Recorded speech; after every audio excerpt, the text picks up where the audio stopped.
everyone. Welcome to the Hubs TV. I'm your host, Eric, and today I have Toyo and Eshkol with me to be discussing the game that just ended between Newcastle United and Manchester United, which ended 2-0 in favor to Newcastle United. Now I'm going to be starting with I know we are all bitter and it's very depressing to actually lose this game, being that if we had even a draw would have been nice for us, maybe just for the top four race. But now we lost, and it feels like I wouldn't say it's a meltdown, but it just feels like it feels very disheartening. It feels very everybody, the fan base just feels like all the hard work that has been put into the season just went crashing down, right? So I'm going to start with you, Toyo. What did you make of the game? Where did you think we got it wrong today? What would you say? I think me personally, I think the attitude in which the players came into the pitch, they weren't motivated enough. And if I can't really point to just one player, right? So that makes it the problem of the coach. I was listening to his post-match comments, and he said he was saying things like the game plan, the players didn't execute the game plan, right? And I've noticed this as a pattern when it comes to our coach, right? We saw Liverpool losing yesterday, and club was taking full responsibility for the loss. But our coach, whenever we do well, yes, he takes responsibility, like the game plan work. Whenever we don't do well, the players didn't execute the game plan. And I think until it stops that pattern deflection, that pattern deflecting from failures, right? We can't go forward because I think for your players to you see the same players coming in, they don't do well, right? And you still award them with starting spot. And the other players on the bench that you could put in and see if they could do better. So you could get motivation in the team and people want to do well so they don't lose their spot. Players like Rashford, they didn't do anything today and he was on the pitch until the end of the match. Okay, I share in your frustration. But I wouldn't actually put it down to him claiming the glory every time we win, and he trying to shift the blame or trying to say they didn't execute the plan properly every time we lose a game. Because I remember the last time he won the Manager of the Month award, he actually said it's for the team. He's a team guy. He's more of the team. I understand, but Eshko, I'm going to come to you now. Where exactly did you think Eric Ten Hag got it wrong today? I think in general, though, I think these again, we can't say he got the squad selection wrong because the squad selection was okay. So I think for me, I would say how the players were basically the positions of the players, and like Ofer Toyo mentioned initially, the attitude from the players from the start, you could tell Newcastle wanted more. And one could argue the Newcastle are more well rested than United, owing to the fact that we have Newcastle only have 5 or 6 players that played in the internationals, and we had 15. And for the most part, most Newcastle players didn't even play in the even when they went, they didn't play in their teams. So probably you can put it down to what they call fatigue. But for me, right at the end, everyone had a week break. At least minimum, most people had a week break. Rashford had 2 weeks break. So I think the desire, the what they call the aggression and the passion wasn't there first because Newcastle didn't play anything at all. They didn't play any. All they did was basically passion and desire. We didn't have that. So the second balls, the 50s, Newcastle were winning. We were losing all 50s. Now, in terms of the quotient from a tactical perspective, I think he actually got it wrong in that McTominay playing up front. As in the first 20 and 30 minutes, I'll make a change because McTominay was basically hiding in the game. I was surprised McTominay played 81 minutes in the match. So I wouldn't. The minute I saw, okay, I understand. The minute I saw McTominay in the starting lineup, I'm like, what happened? What happened to Fred? Because I, for one, would actually think that okay, a Fred Sabisa pivot, right, in the middle, right, would give us more energy as to the McTominay Sabisa, right? Because first of all, Sabisa is more like a mop up guy, right? He really don't want to play the D, center defensive. He doesn't want to play the deep, right? He's more of box to a box. free rolling CM box to box, right? So with McTominay, the minute I saw McTominay, I'm like, but again, not McTominay, not now. Fine, the game started. McTominay was right behind Van Vegas. I'm like, what is this? That was the game plan actually, because when the game started, it was Sabisa, Bruno Fernandes, Yes. the deep line, Yeah, right? no, McTominay was up front. but when I saw the starting lineup, I in my head Starting lineup was different. The from formation on the the starting yeah lineup was from different from the Yeah, execution. so And so if that wasn't the coach plan, mhm. he would have changed it. sent instruction and make them. But that was his plan all along. And it brings us to the question of how did McTominay end the starting spot? Do we not It's judge called a four players? goals. Do we just judge players for what they achieved during international break? I Right? that in itself only Eric Ten Hag could actually answer that because that's why he's been paid the big bucks to actually manage the team. For No, me, seriously, we're being sad and someone is being paid the big bucks, right? yeah, I know, Because but I'm gonna come to you, Eshko. So do you feel like he got the personnel for the starting 11 wrong?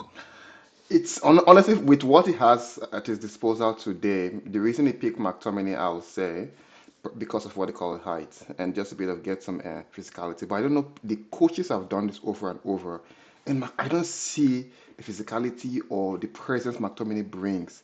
But again, I think he did that basically for McTominay's height. McTominay played today. If McTominay was probably just a 5 feet 11, right? I don't think he will play today. He put him there just for the height, right? The physicality from the Newcastle players. But what he needs to understand, we need to control the game first before we think of physicality. Right? And we never had what they call. So I can't say he had the personnel wrong, but in terms of what we have, I think McTominay was what he had to go with. Now, I have a concern. I'm not a big fan of throwing youth players into the first team, but with McTominay's performance over time, if any youth player performs, if our youth midfielders performs below McTominay, then we're going to probably scrap our full academy because McTominay as a player is not good. So for me, though, why it could justify picking McTominay, I could probably say it could take a risk on bringing in like an Iqbal or Kobe Meno playing with Sabisa and pushing Bruno up front. To me, that's what I probably say that's the other option I'll pick. but Okay, Fred is fully fit. yeah, I was gonna come to No, that. I was gonna but come I to heard with the option of I Fred. heard Fred had a bit of illness though, so I heard Fred had a bit of illness. Yeah. No, I've always had this thing like of if you're fit to be on the bench, then you're fit to play. I don't have this. I don't know why. It's just a belief for me because when you say someone is ill and the game is going the way it is, like you rightly said, McTominay played a whole whopping 81 minutes. Yeah. 81 minutes doing nothing. Right? Let me ask you, Toyo. Do you think if a player like Kobe Mino was thrown into the mix, did you think he would have done any worse than what McTominay did? I don't think he would have done any worse, but it will even bring stability to the team. You know why? Because Bruno will be playing in his original position. I don't know why you have McTominay that okay. See, there's one pattern this coach has always exhibited, right? There's a game, I've forgotten the game we played that he placed Rashford on the right. And we Yes. know Rashford will not pass a block Is on the it right. against Liverpool? Then he Liverpool. took Anthony. Even in this game, they It's a shame. Yeah, Anthony yeah, went to the left, yeah. Rashford to the right, right? And Rashford was not doing anything on the right. Anthony was not doing anything on the left. You have a Bruno that his original position is AM, right? You are taking a McTominay that has been playing for us on either deep line midfield or a central midfield position, a box to box position, right? You are putting a McTominay in the AM position and bringing Bruno from his original No, position to a deep line midfield. sorry to cut you, but I think one of the reasons why I believe, no, I don't, let me know, let me scrap that. I don't believe. I think one of the reasons why he did that, if you cast your mind back to the game between our last game, Fulham, and match, and when we played Fulham at Old Trafford in the FA Cup, right? When he started McTominay, McTominay was was playing in the central midfield position, right? And he was doing nothing. He was basically just a piece or just another body in the middle of the park doing nothing, hiding right behind opposition midfielders, right? Now, the minute he took McTominay off and put Bruno in there, that was the break we had, that Bruno had to now, like, Bruno was not calling the shots. Bruno was calling the shot. That's how we got from the set piece, the corner kick. We got that, but Bruno played the overhead kick to Anthony, who then gave it to Sancho, and all. We know how everything went down. So I'm thinking from that, he felt like, okay, you know what? I don't have a Casemiro. Like, Fred is ill. I might use Fred in the second half just to give me that energy, right? Let me put this guy up front and bring Bruno back down, because whether I would like it or not, sometimes momentum of a player helps. But I can't even believe I'm saying this. McTominay had some sort of momentum coming in from international break. I know we can't be playing players based off what they have on international break, but I'm just saying, I for one, I'm not a fan of McTominay, right? But as long as you're putting on the shirt, and you're wearing the putting on that shirt, I'll give you a go till you leave.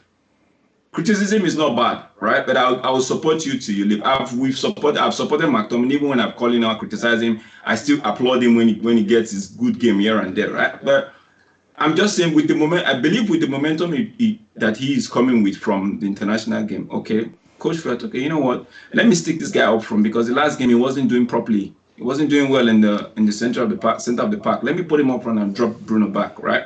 Now, speaking about Bruno. Now, I know Bruno played off position, right? What would you make of Bruno's performance today? Bruno's strength as a player is not in passing the ball, really. Bruno's strength is the runs that he makes, right? Today we missed that. Bruno tried today, like, he was trying to even give those passes, but nobody was making the run. Like, the only time we had two opportunities that someone made a run that got the passes, and it was Bruno that made those runs. Right? The one with Anthony on the right, he read that game. The one with I thought someone passed from the midfield, I think Sabisa to Bruno on the left. Like, everywhere was open. Bruno makes those runs, right? You are putting a McTominay. Bruno is effective, right? Was effective in that position today. But a McTominay, you are putting it as an AM. If I want to play McTominay at all, is either is the top 9. Because McTominay cannot give a true pass. Never. McTominay does not trap the ball once. Never. And an AM position in that place, just outside the opposition box, right? You need a player that can trap the ball once. You need a player that can think quickly. McTominay does not think. He doesn't think at all, not that he thinks quickly. He does not think at all. See, immediately the ball touches McTominay's leg, the first thing he thinks to do is how to shoot. The first thing he wants to do is how to shoot, right? And you don't put an AM. He should be a striker. If the coach wanted to really play this match to McTominay's strength, he would have put him ahead of Workers. So you feel like Bruno. And one dysfunctional piece of a game, right? Can shatter the whole plan of the game. Yeah, myself and Eshko were talking backstage, right? We were actually talking about how how call it, how one like you know how you have a stack of cards, right? You Yeah. just one flick of the first one, everybody just go start crumbling down, right? So I felt that that's how, what you just said. That's how I felt how today game was, because if you look at the likes of Rashford, Weghorst, right? Even Anthony trying to pull some strings from the right and from the left. There was no cohesion, because why? That guy that is supposed to create at the 10 position Yes. wasn't even doing it, because I watched the game where even when Weghorst was trying to drop deep, by default, McTominay ought to know, okay, when Weghorst drop, you don't need you're a professional footballer, right? By default, Yes. when Weghorst drop to my position, I have to create a space Space. for him. Yeah. I have to go up front, because if you notice how what may call it, um Rashford and Rashford Anthony. and Anthony, when they switch, when Rashford was so, but McTominay does not have. I don't understand. McTominay does not have that that technical know-how to say, okay, you know what, this guy is coming into my position. Let me create an opportunity for him. Let me go up. So you are saying, Teshko, I'm going to ask you this. Rashford was, in my opinion, in my opinion, was not in this game. Yeah. I couldn't even, when people said, oh, Rashford was after the first half, when people said Rashford was in I said I didn't even notice Rashford was in the first half, right? I didn't notice him at all. What did you make of Rashford's performance? Today. Because if you guys would ask me, I might even go hard on him, but I just let you guys just what do you make, Eshko? I know again. I've always been critical of Rashford, and I know most people sees. I think again, you see it as an agenda against Rashford. No, Rashford is a good player, but I think that there is this pedestal where Rashford is being carried in United. He scores goals, fine. Haaland scores goals too in Man City. But Haaland, you see, he works hard for the team. He doesn't see himself like what they call uh, uh, I'm the boss here, I'm the main man. Rashford sees himself like I'm the man. I'm carrying this club. Mm? I've always been one that say if Rashford leaves United and go to a different club, if he plays the same way he plays in United, whereby he basically feels I don't have to put in the work, I just need to score goals, Rashford will sit on the bench because there are players there that basically score the goals. If Rashford goes to a PSG, a Real Madrid, I bet you he will have to work twice as hard as he's doing now in United. United, I feel like he's like it feels like he's this Cristiano Ronaldo kind of what they call pedestal, right? So I don't have to work hard. Give me the ball, I'll do my thing. So to me today, it was terrible. Even if Rashford scores 100 goals for United, I will tell you still, I don't see him as a team player. To me, if a coach comes to United and wants to build a team, they shouldn't be one person. Oh, this person should be our star man. Same, I was given to what they called. I'm a bit different off topic here, but I'll come back. That was given to what they called to Ten Hag when he came in. How can you improve Rashford? That shouldn't be the case. The first thing is, can you improve the team? Rashford being is being carried like what they call is the face of United. To me, I think he's basically getting is in his head, right? This season he's scoring all the goals. Everyone is saying he's the best player, but I can guarantee if we play as a team, we will still score goals. So Rashford, even some days when he has scores, I'll tell you, right? I don't think he played well. He just gets the goal, and all the media they do, they look at the goals. But if a team plays well, we will still score goals. Today, right, outside him being in front, right? I didn't nothing again. Rashford impacted the whole team. You can only what Rashford is doing now can only be done, right? When you have almost like very good players in that position, which Alex Ferguson did with Ronaldo. When you had Scholes, you had Carrick, you had what they call Ferdinand, you had Vidic, you had Van der Sar, you had what they call Ever. You have like a full squad of men that you know what. Even if you're not in the team, don't worry. Who we go handle the whole thing. So I think Rashford again sees himself like, oh, I'm the star. I'm just giving the ball, I will go. I don't see him working as hard in the team. He scores goals here and there, fine. Which to me, Rashford is a good player. But with the direction I think Man U should be going, Man U should be building Manchester United should be building a team and not trying to build a single individual. Because this is a Glazer tactic of if I build Rashford, he is the face of the team. Rashford has social media presence, and then it pushes. Basically, it's almost like a win-win for both of them. Back to the game, but today I think he played nonsense. I can guarantee if he had scored today, it would be on the news. And guess what? I scored again. He has scored 28 goals now. That's all he thinks about. How can I build my brand? To me, and that's why I don't think I can. I like Rashford as a player, but for in United, I don't know. I just feel like he needs to change. He needs to go back and think. You know what? Let me be a team player. Let me play with the team. Even though I'm scoring the goals, let me build the team. I think he plays like for his own, like Rashford, the brand name. I am who I am. Um, Um, Toya, what do you think? The fact that we didn't have somebody calling the shots like a proper number 10, Bruno playing in the 10 position.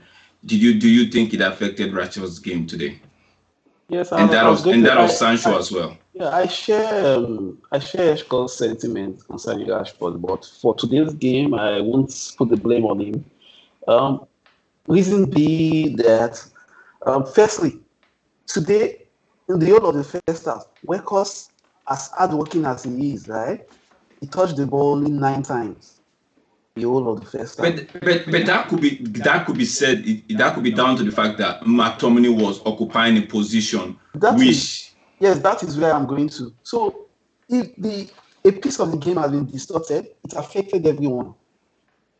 Rashford has three people before the ball goes to that position, right? They have three people blocking that position because they could they could afford to give McTominay space. They know that before we settle down with the ball, someone will get there.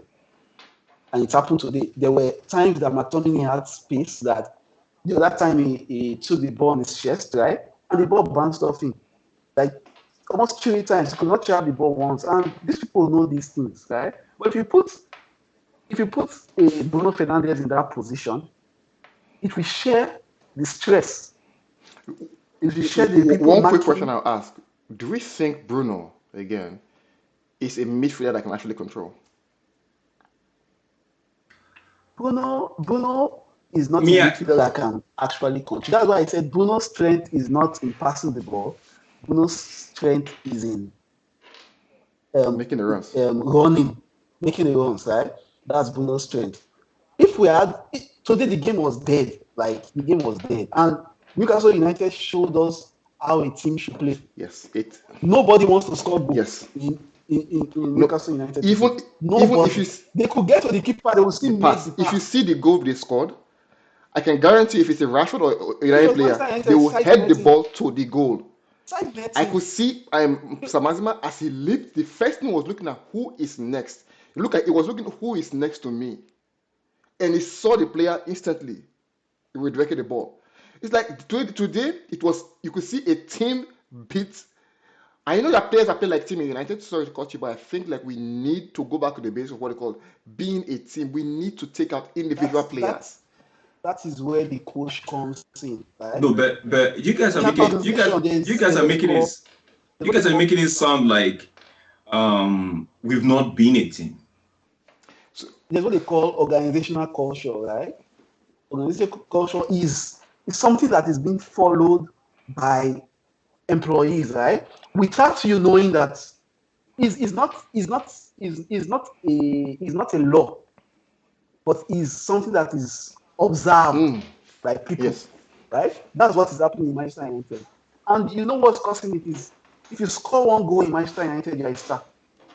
If you make an assist, that is how you are being rewarded. They cannot just say, okay, Fred played today and he made good runs, he made good tackles. They will not reward him for that. But a Fred that is playing as a blocking for a defensive midfielder, right? If Fred scores a goal, they reward him with another match because he scored a goal. And again, did you guys notice one thing? Sorry. Our best forward player in the first and half part of the second half was Anthony, and it was the one that was taken off. Yeah, I was gonna come to that. I was like, no, because I felt like the only shining light in the first half, going like in a final third, right, was Anthony. But that was the only shining light, right? But it was taken off in the second half. I couldn't understand why that was happening. The reason why Anthony taking out Anthony, right, wasn't out of place, right? Rashford could score a goal anytime. Anthony could see a sitter and he will miss it. Anthony is supposed to be trying. He's supposed to be making. See, Saint Maxima, for example, right, on the other side of the pitch, right? He is more effective than Anthony, and he still makes those passes. Anthony, without even seeing the post, he still tries to do those coiling balls and stuff, right? Those are childish. Anthony plays against the worst man on the pitch in Newcastle. The worst man on the pitch. See, when I saw the guy, I said, that Mr. Anthony will just finish this guy. But the guy finished Anthony. Are you talking about Dan Bonds, right? Yes, Bonds. He finished Anthony. Like, someone that slow. You don't need to wait for him. Just run past him. Anthony could not. And on that thing today, you are playing McTominay with height, right? You are playing a workhorse with height, right? For me, I feel I would have put Martial ahead of workhorse because there's one thing we should know. Yeah, everybody say workhorse puts in the hard work. Yes, that's true. But a striker should be measured by goals. Okay. So other person should put the hard work. Okay, so what do you guys think? Martial up front, Weghorst 10. Weghorst without bench team when Martial injured again. We didn't plan to come a hard worker. Right? But he's been putting the shift in. He's been a loyal one or two. You know why Man is not Man is too loyal to all players. Slide goals. Manchester United is too loyal to players. See, Real Madrid can score 500 goals for Real Madrid. The day you start fucking up, Real Madrid will find a way to ship you out. So no, but Weghorst is just a stopgap. If we want to talk about Weghorst, then we have to go back to the root cause of the problem, which is the Glazers. So the Glazers, the John Motor and Arnold who mismanage funds, because how can they offer you a player at 65 million, right? You say no, it's too much. They end up buying the player 100 million. What? That's like a 35 million difference that should have given you another money. I should have given us another player in. So I really don't want to go where I would get. Go ahead. I don't want to support the Glazers, right? But seriously, this problem that we're seeing right now, right? We have to start holding people accountable. And I think this Glazer campaign, right, is one of those campaigns that help other individuals off the hook. So you feel like every other person hide under that and be like, okay, yeah, the Glazers are at force. Let me just hide under the umbrella. Should we do? If we could do a quick one, right? Let's measure our players standing against the players in Arsenal or standing against the player in Newcastle. Well, we still have pretty good players, right? Yeah. The problem, what we are missing is teamwork. 100%. What we are missing is teamwork. The Glazer has nothing to do with teamwork. But where the comment is basically is this, right? Trying to brand certain players, right? For example, trying to brand certain players, right? Makes, again, because for me, I feel like if Rashford is being taken in a pedestal and it's basically almost not doing, it's doing, let me say, it's not doing as much, it's more better than I am. And even if Rashford does bad, he will still play. And I sit on the bench, or I'm taken off, like in case of Anthony, because to me, I would have taken Rashford off today. So I feel like, it basically affects the next person's morale. Bruno will give us stinkers week after week, match after match, but the next game he will play. Okay. This is where I'll point something out to you. Other club does the same thing, right? It does not affect the other player morale. Which club? You see, Liverpool Salah. Yeah.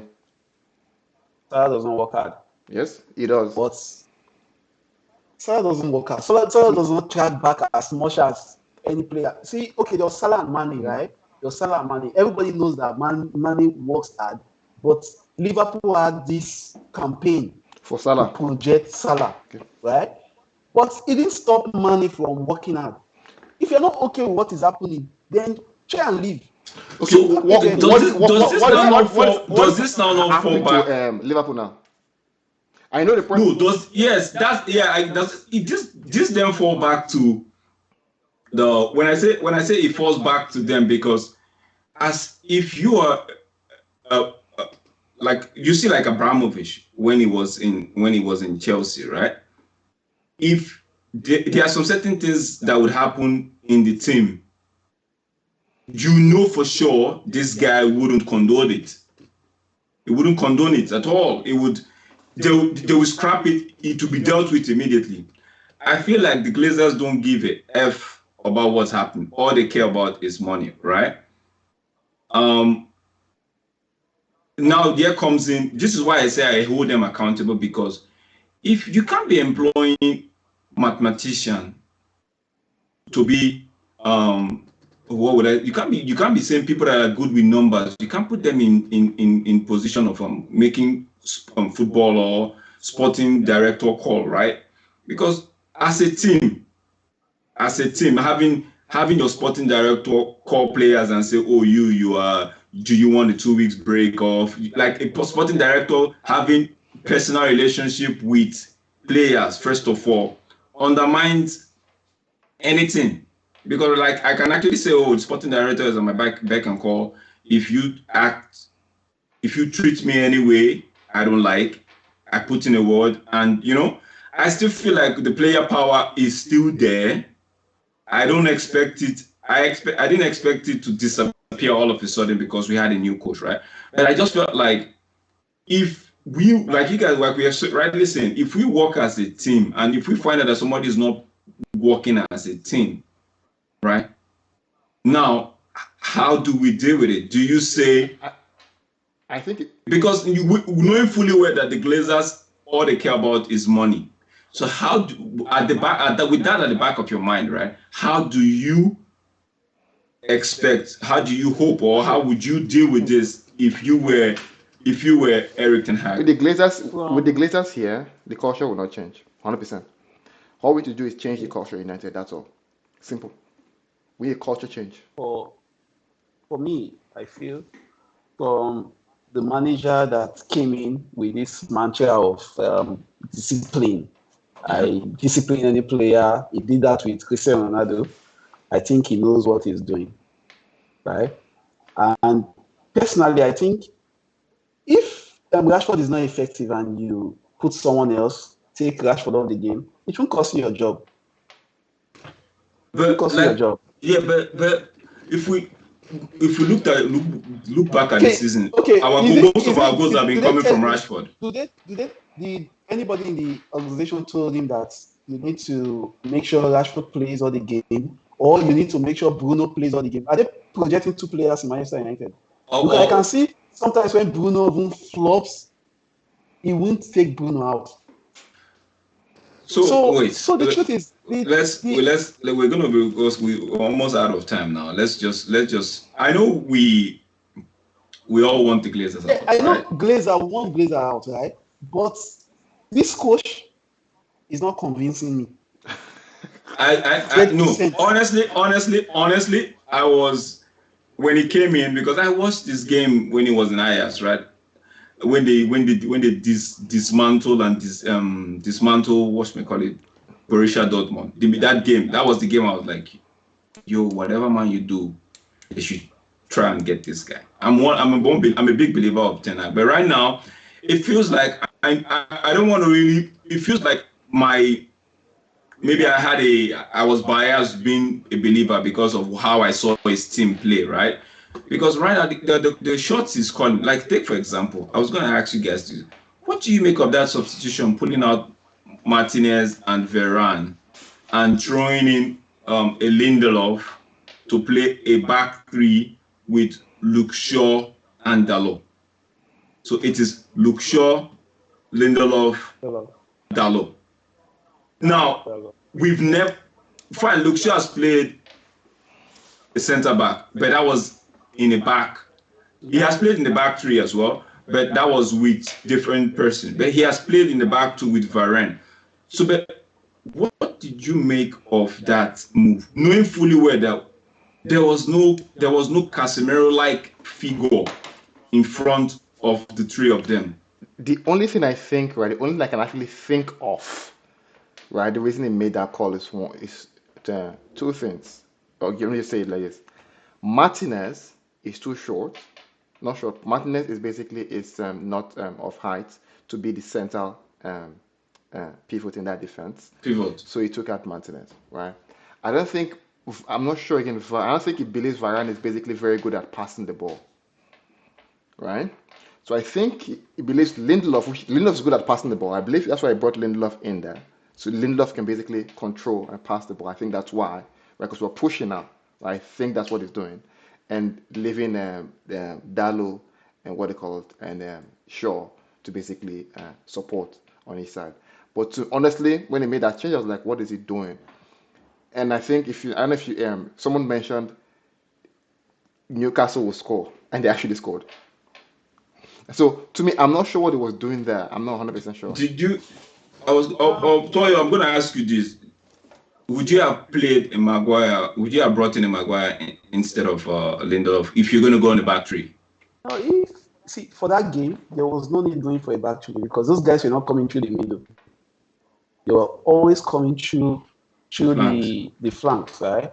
And coming through the flanks, you need either you're going for a back five or you're going for your back four. But one could argue that at 1-0, 10 minutes to go, what's the worst that could happen? 2-0 is the same thing as 1-0. It's the same 3 points you lose. Okay. One could argue that he was trying to go to see if he could nick something. He was trying to go on the front foot because you cannot go on the front foot when you have not you don't have a hold of the ball. Like you're not controlling the game. We don't have possession. You're not controlling the game. They're pressing us, and you want to go on the front foot. How do you want to go on the front foot? Because it was kind of weird because when I said it was kind of weird, even with the argument of he's going for the front foot, right? It was kind of weird to me because I thought it was going to play Dalot more of a wing back, right? So if you're going for it, you need the Dalot on the right to actually go and put in some cross, right? But putting Dalot in a 3-man, I was like, what is happening? Is there something that I was confused because to me it's like if you're playing the back three and you don't have control of the ball and you have more men up front, how do you even get the ball to them? Because then so one other thing for me, I think he was just trying to save those players like Martinez and those are the first names on this. Right? So he was trying to save them from injuries and stuff like that. Because there's no tactical. No, I'm thinking. There's no way you can reason it. See, even he could not. But can't we? One would argue that if he had gotten the goal and gotten a draw, then we would say, oh, it was a tactical. No, I would have said that's a mistake. How will he get? No, there's no way. Like there's no way we're going to. Him. I was talking to Eshko on phone during the match, right?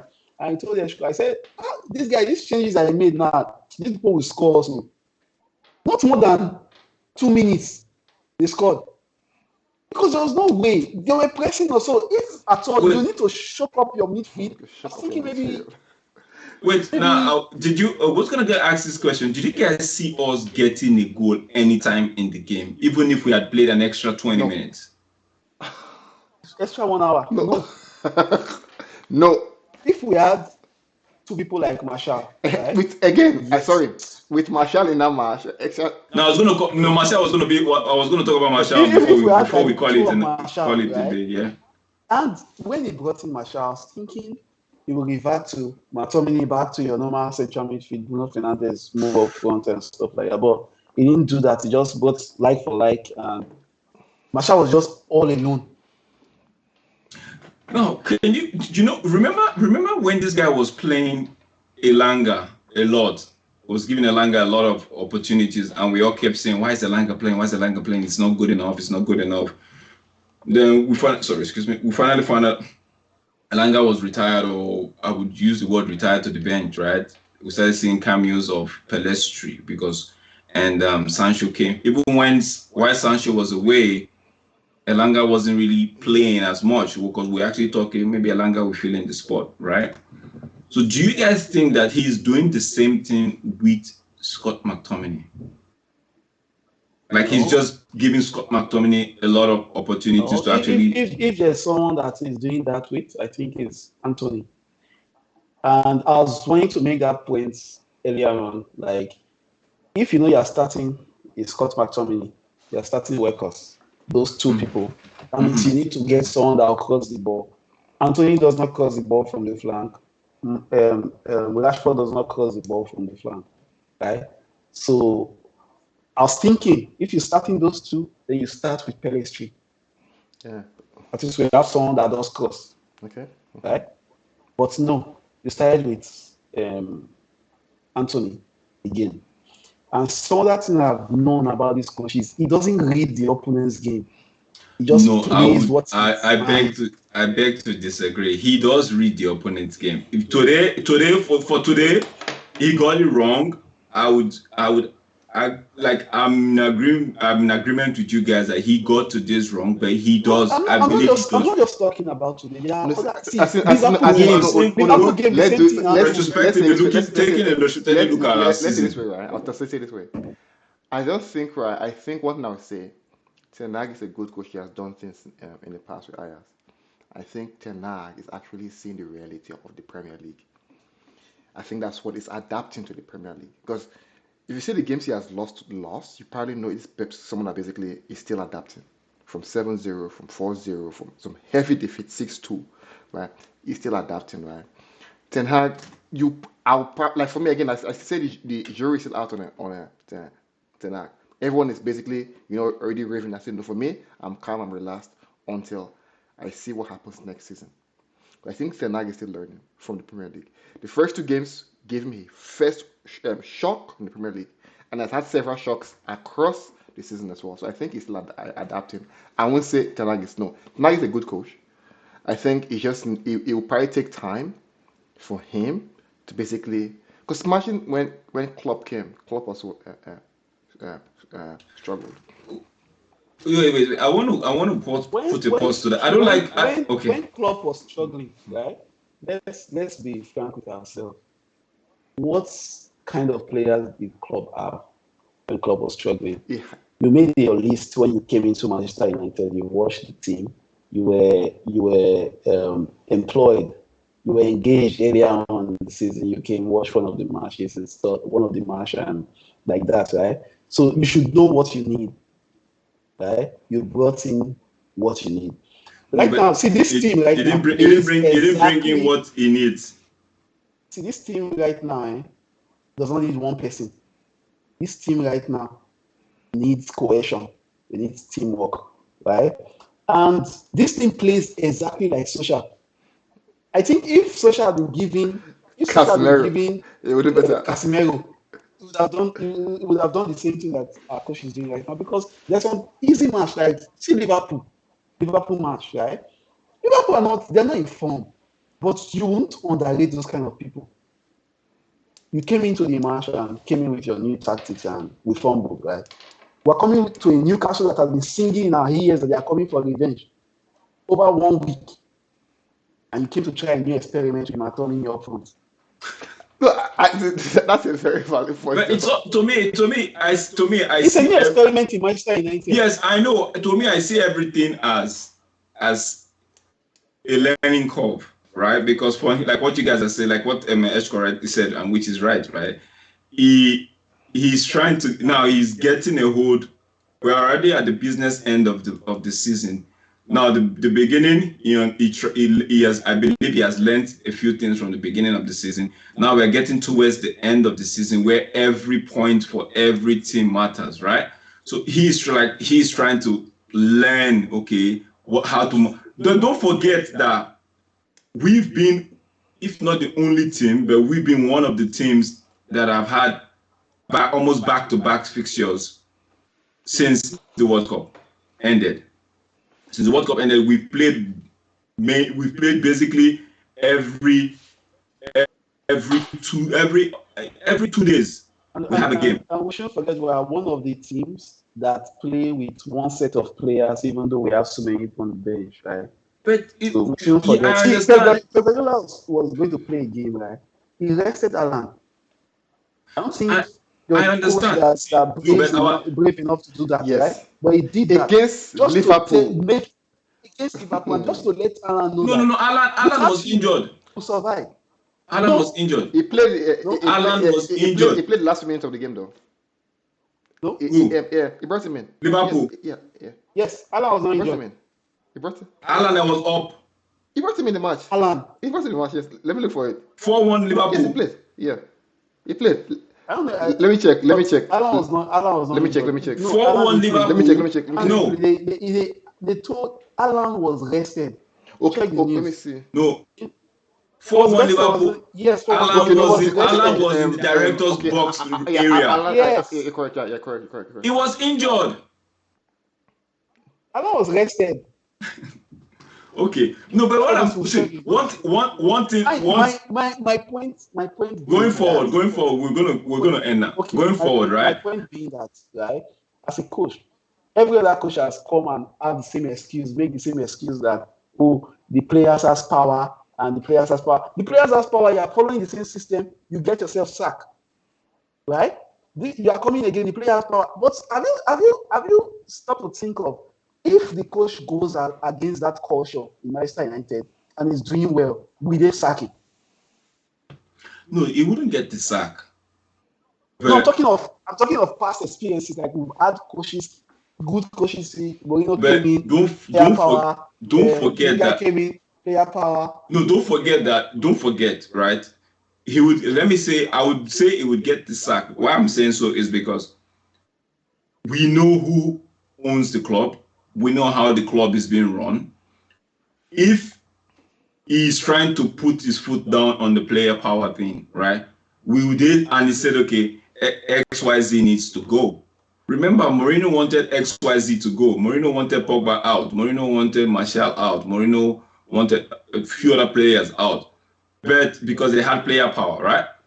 But one for sure, the owner of the club said, no, you can't sell Martial. Two, they didn't allow Pogba. You cannot sell Pogba. Even when Pogba and Mourinho was having huge disputes. They couldn't even sell Lingard. So this is right. Lingard did basically nothing last season. They couldn't let him go, right? So are you trying to tell? No, if Ten Hag, they're not letting him go, but they don't select the starting lineup.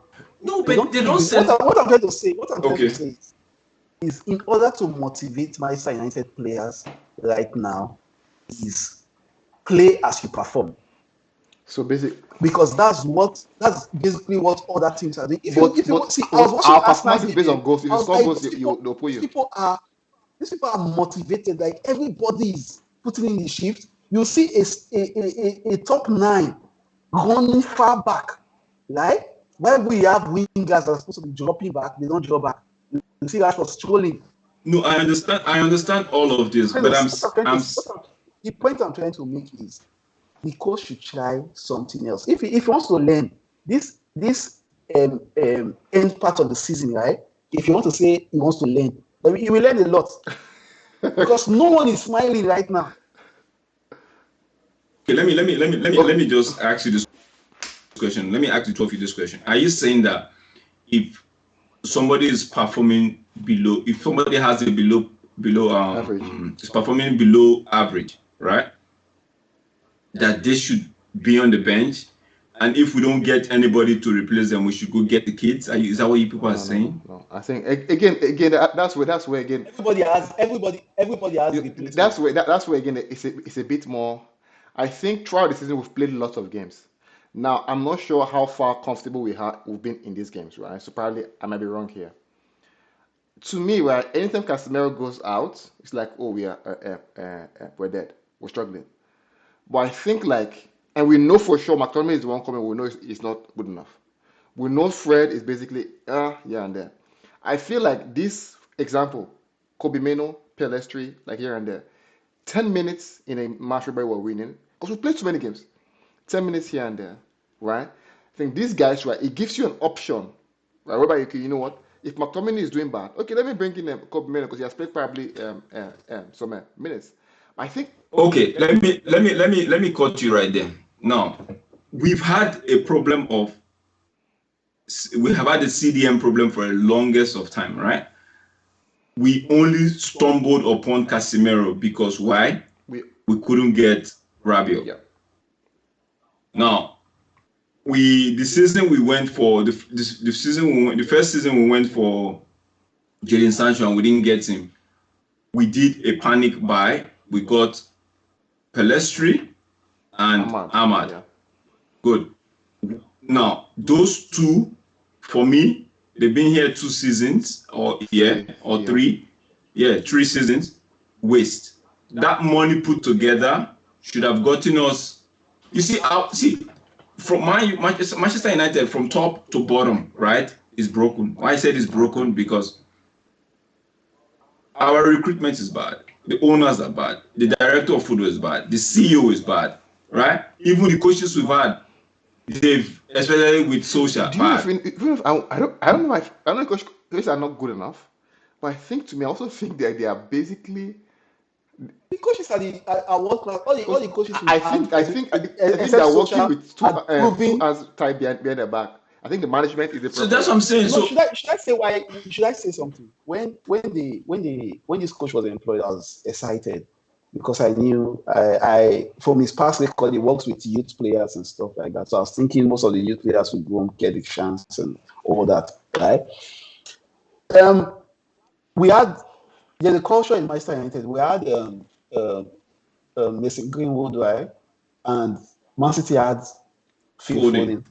For me, Greenwood is way, way better, like way, way talented, right? But you see, the ease Foden into the game, he became more confident, and right now Foden is a star, right? We have equally talented players, but then there are coaches that need players with name to perform. So I was happy that we break that cycle of bringing coaches that use this name. We have actually a coach that will now look at the youth team and stuff. And I was Do excited you when guys we. actually think that to be a true? You think don't you think that there's a fallacy in that thing? Like we just had this notion that Ten Hag was coming, is going to give the youths a chance. If Why do we believe that? because if you've seen his players tonight has grown This over is time, Ayers team. right? You know it's No, it's not about Ayers, growing. Remember in Ayers, they do their fishing or they do their scouting from South America. So it's not like he brings somebody from the Ayers feeders like academy or something like that. but the people they buy in Ayers are usually 18, Yes, 20. And Ayers will not afford to go spend those kind of money for their youth team. Do you know how much we get our youth players? We don't pay mind to those, but do you know how much we pay for some of our youth players? Do you know how much we sign Zidane Iba?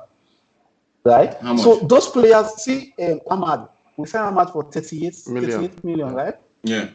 How much for Pelistri? About almost like 10 You million. were saying just now, you were 12. saying just now, that these people are wastes of money. They are not waste of money. See Ahmad in Sunderland performing. But Because this is his third season.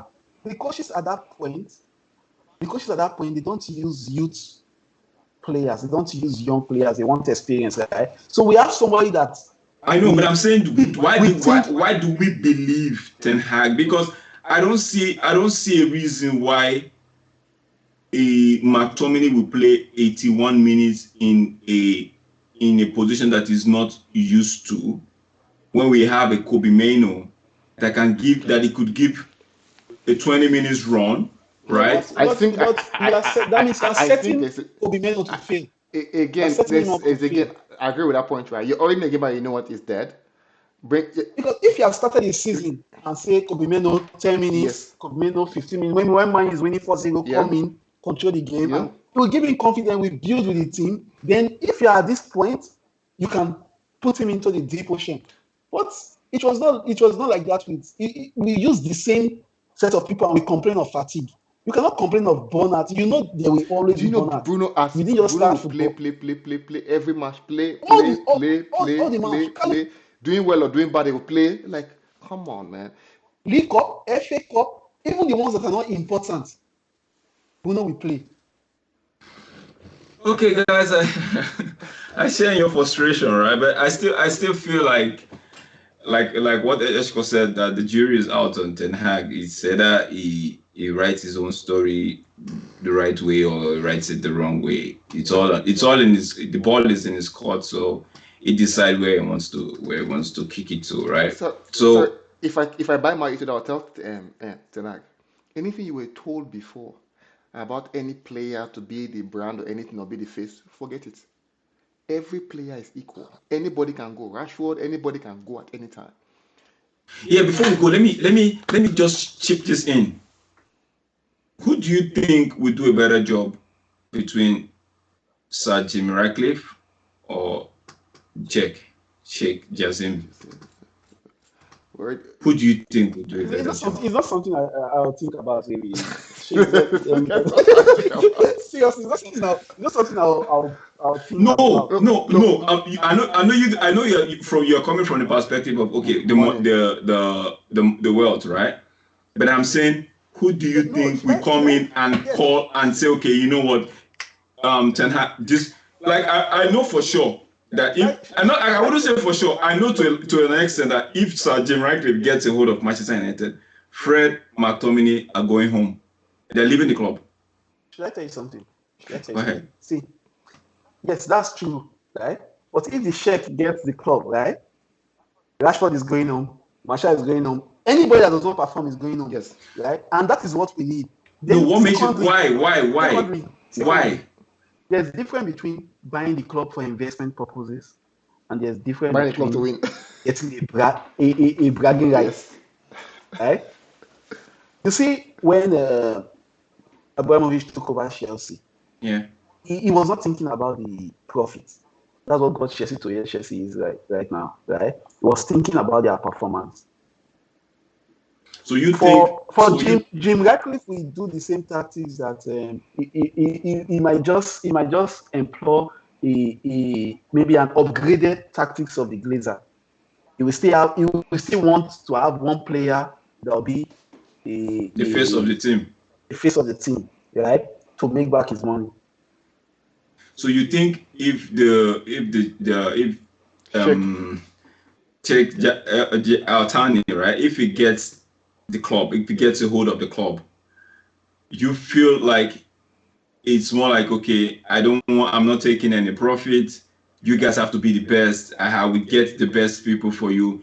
Anybody that is not performing to the highest of standard will be kicked out. No, I think You I, I believe think that? I think no, I think what I think it would do, it would give the coach. I think the coach has power right now, but I think there's a bit of restriction to that power. I think what it will do, give the coach full power. So if the coach is not busy, is basically still picking the people who are saying, right, it's on him. He will get fired. Easy. Then to point something out, right? We tend to look at the footballing aspect of Manchester United, but there are so many things in the background that affects the footballing. We see sport development in Manchester United. So, Ronaldo came in and was surprised of the hardware that we have in our Facilities. Facility. gym facilities. Zero, right? So if you need someone to buy, yes, the person might be buying Manchester United for 5 million, 4 million, 6 million, but the person should be ready to spend up to 10 billion, right? To get the club up and running. This Manchester United we are talking about, they are one of the biggest brands. The only brand that can be compared to Manchester United in world football should be is Real Madrid and Barcelona, I agree. From a right? fan base perspective, yes. From a fan base Yeah. perspective, right?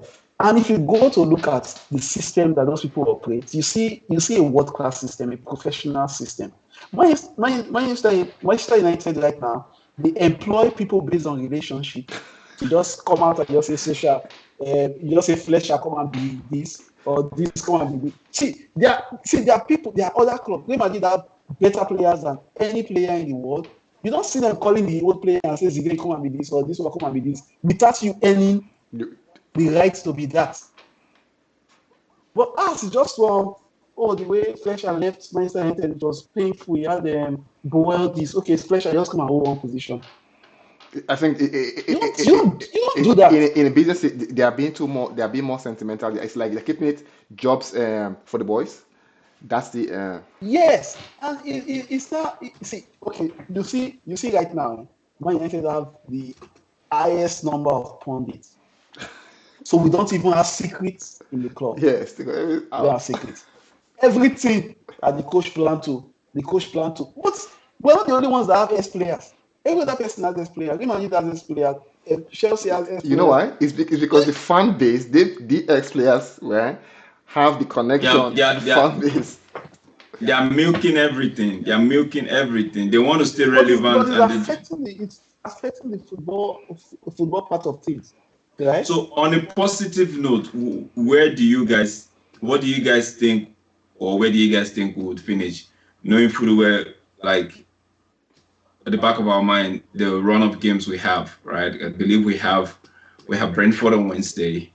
We have Everton on a Sunday, I believe, or yeah, Sunday. Then we have what's we call it, Sevilla on the Thursday. Then I think Nottingham Forest the week after, the Sunday after that. Then Sevilla second leg again. So no, that's 5 games. Taking out the what should we call it? Taking out the you. I'll put yeah with the Europa League games with Sevilla involved. How many wins do you see we would? How many wins do you think we would get? The Brentford, Everton, and Nottingham Forest 3 Premier League games. How many points? I mean, right now, for the way Manchester United is playing, right, I don't even like looking at the name of the team because anybody can just come and upset Manchester United because Okay. we don't have a pure line of. See, right now, I don't even see a system in the team. I agree with you. I don't I see a agree with you. system. So So Right? where do you okay? where So do you? on a positive So note, on a how can positive. so on a I cannot be positive right now. That's the truth. Okay, So so you Now, don't. again, Do you think we'll finish in the top 4 at come the back end of yes, come the end of the yes, yeah, season definitely, I think we'll yes, finish in the yes. top four because I think Tottenham are playing Everton tomorrow? tomorrow, right? That's a win for And them. we don't know yet. We don't know yet because Tottenham they are also fluctuating, and we're like I think we're too much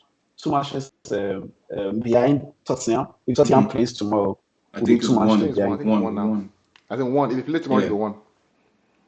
Okay, we play tomorrow. No, yeah. I think Tottenham. If they play tomorrow, it will be 29 Let me matches. just Let me just. let me just check. Same with Arsenal. Arsenal is 29, and we are 27 right now. Let me Yeah. look. You're correct. If they play tomorrow, it'll be 2 games Tomorrow, in hand. Yeah. two Oh, games two in games. hand. Oh, okay. Yeah, so if we could even get 3 points from those 2 games, then it should be all. We'll finish in top four definitely. So do you see us going? Where do you see us going? Where do you see us reaching in the Europa?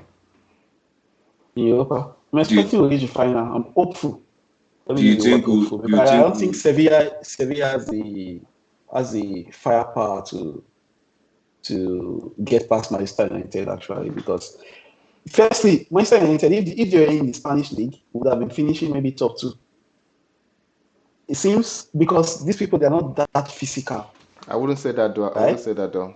They're technical, and no? But when we're meeting those sides that are technical. not they're not they don't want to see Tottenham Newcastle today. I was angry with the game because the game was too physical. With that sport, that soccer though, it's a fair physical sport. Yes, no, it's a contact sport, we know, but Today was extra physical. You know, these guys came for revenge. You know when they say revenge in warfare, this is what that's what happened today. Like they could jam you, they don't mind. See the guy that the bonds guy, right? The guy he could just walk over Anthony without even thinking. So To, those kind of games upset Master entry. yeah, if we lose physical games, 100%. I agree. We're not physical. So to wrap up the show, do you guys what's your prediction for Wednesday game? What do you think of Sorry, let me Wednesday? just in the next three matches, I think we'll take 7 points. We'll probably draw to Brentford. So you soon will draw to Brentford, will beat Everton and beat Nottingham Forest. Oh, definitely will beat Nottingham Forest. But Everton, I don't know.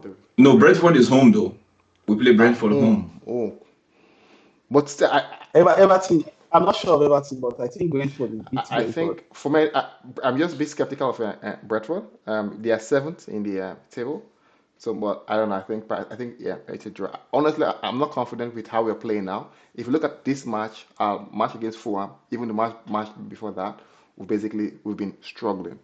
Like so it's like we've lost momentum, right? So that's what I'm saying. I'm not sure with Brentford. But before the end of the week, hopefully, I think we'll get um, AC back. Right? Oh, Ericsson. I think Yeah.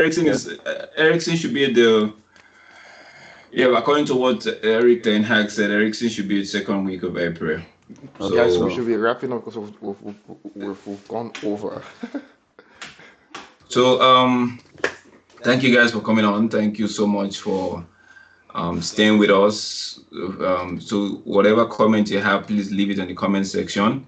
If you find this video interesting, please do like, share, and subscribe to the channel. It's our first one. We do appreciate you for taking the time to actually listen to us. Like I said, don't forget to comment, leave a comment in the comment section below. Thank you guys. Thank you, Tesh. Thank you, Toyo, for coming on. Thank I you. hope to see you guys maybe on Wednesday after the game with a bright smile, and hope we have a 3 point at the end of the game. And don't forget, keep this is our club. We keep praying that we hope that the better man win as touching the beat. All right, have a good night, We know the guys. better man. Have a good night, guys. Thank you, guys. See you. Peace out. You're right. Thank you.